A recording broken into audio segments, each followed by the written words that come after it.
నీతిని, ఆయన రాజ్యాన్ని వెతకండి, అప్పుడు అవన్నీ మీ వెంట వస్తాయి. దేవుడు అంటున్నాడు, మీ పరలోకమందున్న తండ్రికి మీకు కావలసినవన్నీ కూడా ఆయనకు తెలుసు.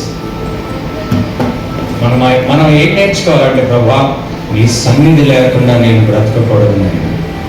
ఆమేన్. నీ సన్నిధి లేకుండా ఒక్క రోజు కూడా నేను ఉండొద్దు అయ్యా. నీ సన్నిధి లేకుండా ఒక్క క్షణం కూడా నేను బ్రతకకూడదు నాయన. నీవు లేకుండా నేను జీవించకూడదు ప్రభువా.